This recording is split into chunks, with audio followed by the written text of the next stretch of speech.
শীতল পাটি তারি জল। গ্রাম বাংলার অনেক রিচুয়ালসই কিন্তু এখন আর প্রচলিত নেই। অনেক কিছু আস্তে আস্তে বিলুপ্ত হয়ে যাচ্ছে, যেটা গ্রাম বাংলার অনেক ঐতিহ্য বহন করত। যেমন হচ্ছে ঝুলন যাত্রা। তো ঝুলন যাত্রা কিন্তু প্রায় উঠতেই বসেছে। রাধে রাধে বন্ধুরা, কেমন আছেন সকলে? আশা করছি সকলে খুব ভালো আছেন, আর আমরাও বেশ ভালো আছি। তো চলুন দেখা যাক। আমরা যে ঝুলন দেখতে যাচ্ছি, রিক্সোনা, রিক্সোনার পাপা আর আমি তিনজনে মিলে অনেক দিন পর যাচ্ছি ঝুলন দেখতে। আর আমাদের এখানে না দু জায়গায় ঝুলন হতো, একটা হচ্ছে দশগড়া আর একটা হচ্ছে জামালপুর। তো দশগড়ার ঝুলন যাত্রা তো উঠেই গেছে, ওটাতে আর যাওয়া যাবে না, যেহেতু আমাদের বাড়ি থেকে দশগড়াটা অনেকটা কাছে ছিল। তাই দশগড়ার ঝুলন যাত্রা বিয়ের পর খুব দেখতে যেতাম। কিন্তু জামালপুরেরটা খুব কমই যাওয়া হতো, একটু দূরে বলে। এখন কিন্তু জামালপুরেই যাচ্ছি ঝুলন দেখতে।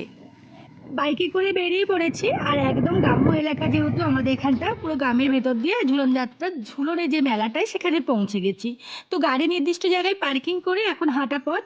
অনেকটা মেলা পেরিয়ে এসে, মানে অনেকটা দোকান পাটি পেরিয়ে এসে তারপর ঝুলনের মেলাটা। তার আগে রিক্সোনাকে এখানে একটু গাড়ি চাপালে না চাপালেই নয়, তো এই রিক্সোনা এখানে গাড়ি চাপবে বলে বায়না করেনি। প্রত্যেকটা মেলাতেই কিন্তু এরকম বাচ্চাদের বিভিন্ন টয়েস, বিভিন্ন খেলনার জিনিস, বিভিন্ন মানে মিকি মাউস, এগুলো সমস্ত কিছুই থাকে। বাচ্চারা সেগুলোতে লাফালাফি করতে, গাড়ি চড়তে ভীষণ ভালোবাসে। এগুলো প্রত্যেকটা মেলাতলাতেই থাকে। এই মেলাটা আপনারা লক্ষ্য করছেন কিনা জানি না, এখানে কিন্তু হিন্দু মুসলিম বিভিন্ন ধর্মের মানুষই কিন্তু এসেছে। আমাদের ভারতবর্ষে না এটাই একটা মেলবন্ধন। আসলে এখানে হিন্দু মুসলিম বলে কোনো আলাদা কোনো মানে ঠাকুর পুজো বা ওদের যে আল্লাহকে ডাকা, এটার কোনো ব্যাপার থাকে না। সকলে মিলে কিন্তু এখানে একসাথে মিলিত হয়েছে, এটাই মেলার একটা মানে বিশেষত্ব আর কি। তো আমাদের যেহেতু দামোদর নদীর গায়েই বাড়ি, আপনারা যারা আমার ব্লগ দেখেন তারা জানেন, আর দামোদর নদীর গায়েই কিন্তু একদম মেলাটা বসেছে, দেখতেই পেলেন নদীর ধারে। আর এই যে অটোমেটিক গাড়িগুলো, এখানে কিন্তু রিক্সাকে চাপানো হবে। আর এখানেই কিন্তু ভীষণ বড় একটা বিপদ হয়ে যেতে পারতো। বিপদটা থেকে না খুব মানে রক্ষা পেয়েছি। এই যে অটোমেটিক গাড়ি যে চালান দাদাভাইটা, তার জন্যই কিন্তু আজকে আমাদের এত বড় বিপদটা থেকে রক্ষা পেয়ে গেলাম।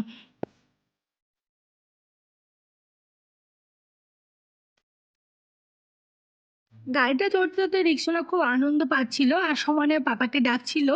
আর বাবা, ওর পাপা যেহেতু এখানে সামনেই দাঁড়িয়ে ছিল, তো ও যেমন জানেন, যখন এই এই অটোমেটিক গাড়িটা যখন স্টপ করে আর কি, তখনও স্টপ করার পরেও কিন্তু আস্তে আস্তে ঘুরতে থাকে। তো তখন আস্তে আস্তে ঘোরার সময় না ও নেমে পড়েছে। তখন গাড়ি কিন্তু ঘুরেই যাচ্ছে, নেমে পড়েছে। ওর পাটা হয়তো লেগে যেতে পারতো, কিংবা মাথায় লেগে যেতে পারতো।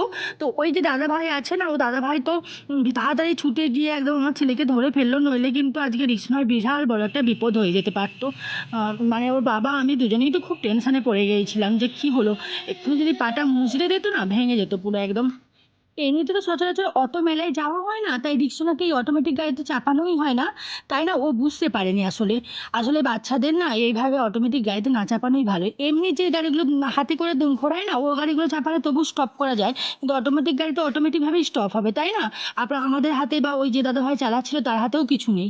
তো যাই হোক, আমি না আর কখনোই এরকম অটোমেটিক গাড়িতে রিক্সাকে চাপাতেই চাই না। আমরা দুজনেই খুব কাঁদো কাঁদো হয়ে গিয়েছিলাম। তো যাই হোক, ওখান থেকে ফিরে আবার মেলাতলায় আসছি আস্তে আস্তে। তো রিক্সোনা ও কিন্তু ভয় পায়নি, ও মস্তান একদম। ও একটুও ভয় পায়নি, ও কিন্তু আনন্দ পাচ্ছিল। আর যখন পড়ে যাচ্ছিল তখনও কিন্তু অতটা ভয় পায়নি। আমরাই ভয়ে একদম কুপোকাত হয়ে গেছিলাম। এই যে আশেপাশে মেলাগুলোতে যাচ্ছি তো যাচ্ছি, ঝুলনের যে প্যান্ডেল মানে ঠাকুর যেখানে আছে সেটার আমরা খুঁজে পাচ্ছিলাম না। আসলে সচরাচর এখানে তো আমরা আসি না খুব একটা। তো আপনাদের দাদাভাই কিন্তু এই এলাকারই ছেলে, কিন্তু ও নিজেও জানে না যে ঝুলনের মেলাটা ঠিক ওইখানটায় বসে। মানে এসেছে অনেকবার দেখতে, কিন্তু বলছে এত তো হাঁটতে হয় না, আমরা অনেকটা হেঁটে চলে এসেছি, অনেকটা হাঁটা পথ দিয়ে দিয়েছি। তারপরে এক দাদাভাইকে জিজ্ঞেস করলাম, বললো আর একটু এগিয়ে যান, ওখানেই ঝুলনের ঠাকুর আছে।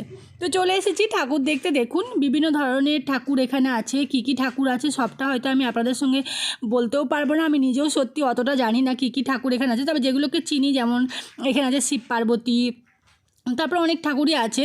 আর বিশেষত ঝুলন যাত্রা তো রাধাকৃষ্ণেরই, রাধাকৃষ্ণ ঠাকুর তো আছেই এখানে, এই যে রাধাকৃষ্ণ। আর এক জায়গায় রাধাকৃষ্ণকে দোল দেওয়া হচ্ছে। ঝুলন যাত্রায় তো রাধাকৃষ্ণকে দোল দেওয়ারই রীতি থাকে আর কি। তো এখানে কিন্তু অনেক মানুষ আছে, অনেক ভিড় হয়েছে। আর এই যে এখানে রাধাকৃষ্ণকে সবাই দোলাচ্ছিল। আমি আপনাদের দাদাভাইকে বললাম রিক্সোনাকে বলো একটু দুলিয়ে দিতে, রিক্সোনাও একটু সুন্দর করে দুলিয়ে দিল, আর আমিও তারপর দুলিয়ে দিয়েছি। তো ঝুলন যাত্রা দেখতে খুবই ভালো লাগে। গ্রামের ঐতিহ্য এটা একটা, গ্রামের কেন, এখন শহরে মনে হয় এসব আর হয় না। তো গ্রামের এটা ঐতিহ্য, গ্রামেও কিন্তু আস্তে আস্তে এটা বিলুপ্ত হয়ে যাচ্ছে। প্রত্যেকটা মেলাতেই কিন্তু এরকম কিছু একটা থাকে। এখানে রাক্ষসীটাকে দেখে রিক্সোনা এতটাই ভয় পাচ্ছিল, কেঁদে কোকিয়ে যাচ্ছে। আর যত বাচ্চারা আছে না, বাবা মারা দেখাচ্ছে যে বাড়িতে গিয়ে ভাত খেয়ে নিবি, নইলে কিন্তু এই রাক্ষসীটাকে ধরিয়ে দেবো। তো এখানে অনেক অনেক ধরনের জিনিস পাওয়া যাচ্ছে, কাপ, প্লেট, ডিশ, মেয়েদের সাজগোজের জিনিস, ঘর সাজানোর জিনিস, সমস্ত কিছু। আর এটা একদম বাড়ি ফেরার আগে আমরা একটা রেস্টুরেন্টে ঢুকেছি, মেলার মধ্যে রেস্টুরেন্টে ঢুকে আমরা এক চিকেন রোল খেয়েছি। আপনার দাদাভাই আর আমি বাড়ির জন্য নিয়ে এসেছি এগ রোল, মোগলাই পরোটা, এগুলো। আর খাওয়া শেষ করি আমরা রওনা দেবো বাড়ির দিকে। আজকের ঝুলন যাত্রা ব্লগটা আপনাদের কেমন লাগলো অবশ্যই কমেন্ট বক্সে জানাবেন। আর মেলা থেকে কিনেছি এই গাড়িটা, আর একটা গাড়ি কিনেছি, সেই গাড়িটা তুলে রেখে দিয়েছি, কারণ ও গাড়ি পেলেই না সাথে সাথেই ভেঙে ফেলে। তো এই গাড়িটা কিন্তু এসে থেকে একবারও নিজের হাতছাড়া করেনি, কোনো মতে এই গাড়িটাও হাতছাড়া করছে না। দেখতে পাচ্ছেন শুয়ে শুয়ে খেলছে, গাড়িটাকে নিয়েই খেলছে। তো আজকের মতো ভিডিওটা আমি এখানেই শেষ করছি। ততক্ষণ আপনারা সুস্থ থাকবেন, ভালো থাকবেন।